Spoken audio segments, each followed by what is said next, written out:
Good morning, everybody. Welcome to my YouTube channel. I'm Dr. Will Richardson, board-certified dermatologist, and it's a nice, beautiful Saturday morning here in South Florida, and I'm just kind of reading over some of the medical literature today. This specific one is called The Dermatologist. Dr. Cheryl Burgess made the cover. Congratulations. And the topic that I'm reading about right now, I thought it was important to share it with you because we're starting to see a lot about probiotics for skincare and what exactly is the role of a probiotic for skincare. We've known about probiotics for normalizing the gut flora. Specifically, that means the bacteria in your gastrointestinal tract from your stomach, in your small intestine, large intestine area to reduce inflammation and disease. But what's the role of normalizing bacteria on the skin? Well, the gut and the skin are actually very similar. They have very distinct functions. At the same time, a very similar function. They protect the body from the outside bacteria that may attack us, whether we ingest the bacteria or if the bacteria get on our skin. But in those two regions, including the skin, there are bacteria that are always there, and we call that the normal flora. So the normal flora of your skin, the bacteria who are always on your skin, have a very special role. The role of those bacteria are to keep everything in balance, keep the immune system in check, allow the immune system something to go after, so to speak, in layman's terms, so that you don't develop autoimmune skin diseases. We saw an increase in autoimmune skin diseases with the actual use of excessive hand sanitizers, which is why I personally don't recommend overuse of hand sanitizers. So back to the probiotics for skincare. We're going to talk about a couple of key terms that are mentioned in this article. Bacteriotherapy. Bacteriotherapy is treatment of disease using bacteria and their products. This can be live bacteria or it can be bacteria that have been dried and killed and the proteins are left in the product that you're smearing onto your skin. So, bacteriotherapy. Bacteriotransplant. Bacteriotransplant is the introduction of live bacterial colonies that have been cultured from a different site, either allogenic from a different patient or autologous from a different site on the same patient's body.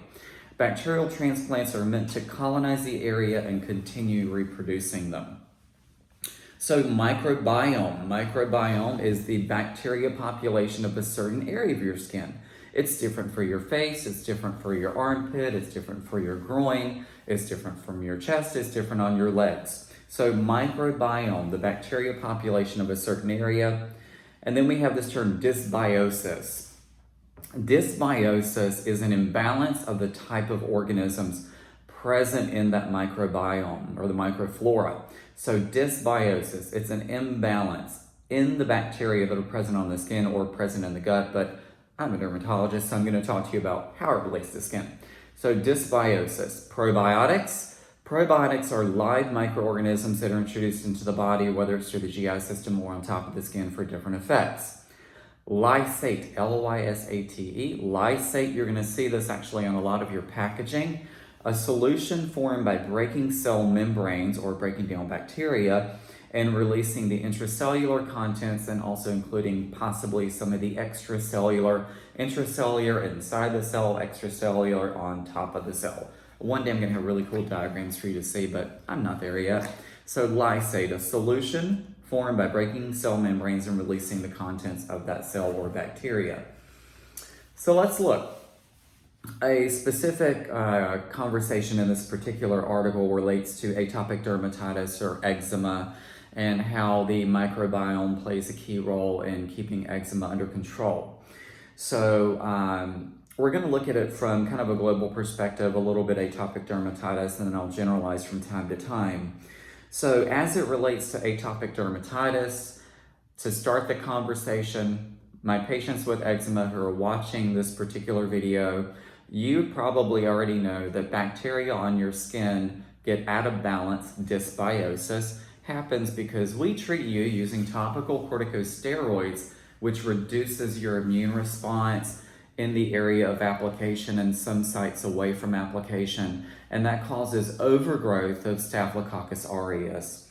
Staph aureus is a bacteria that is normal microbiome, normal flora on your skin, but if the growth of that bacteria increases, it actually causes inflammation in that area and can actually cause your eczema to worsen. So we need a way to actually treat and reduce Staph aureus because that is the most common bacteria on the skin. We want to reduce that. So how can we do that? We can do that using our probiotic therapy for the skin.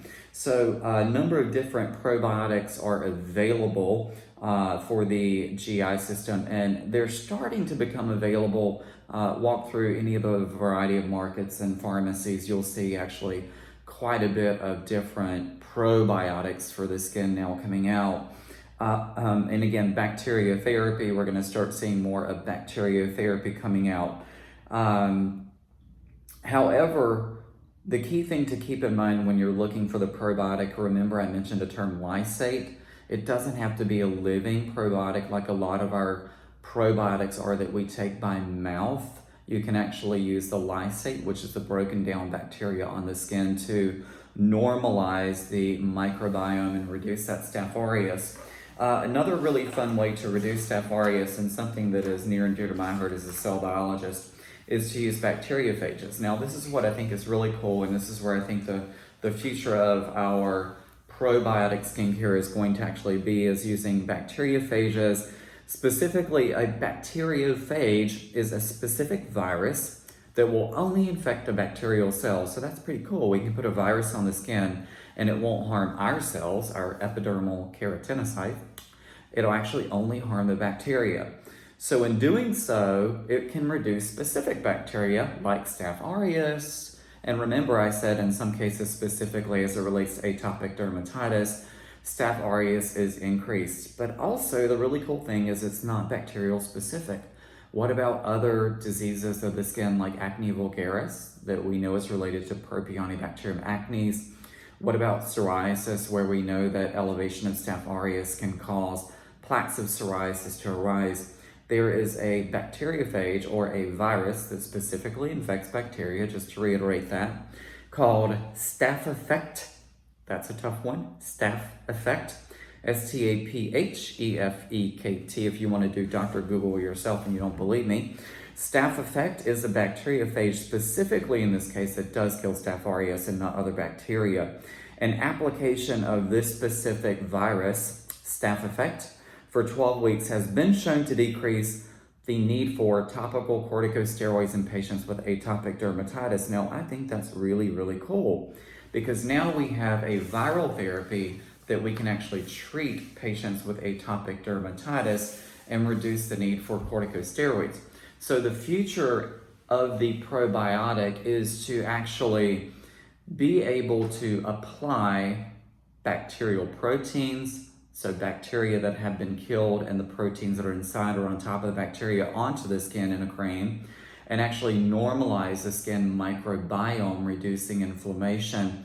And inflammation not only causes red scaly plaques, we have to remember that inflammation actually contributes to aging of the skin and dysbiosis, and the inflammatory reaction also protects you from the development of skin cancer. So I think that we're going to see this whole concept of probiotics for the skin and normalizing the skin microbiome go from being used not only in atopic dermatitis, but also to being used in other skin diseases like rosacea, acne vulgaris, also in protecting us against skin cancer. So let's see what comes out in the literature.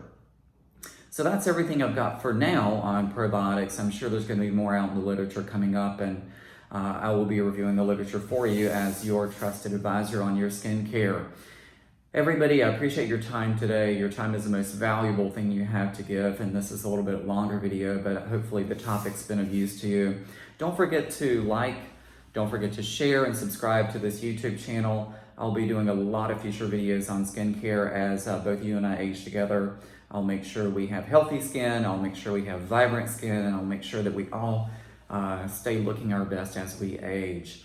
If you have any questions, don't hesitate to email me at Doctor, D-O-C-T-O-R, at naturadermatology.com. That's N-A-T-U-R-A dermatology.com. So naturadermatology.com. Also, you can follow me on Instagram at Natura Dermatology. You can follow me on Facebook at Natura Dermatology. It's a little tricky on Twitter. On Twitter, I'm Natura Doctor, but certainly you can like Skin Wizard at this YouTube channel. Share it with your friends and family. I really, really appreciate all of you, and I look forward to growing with each and every one of you.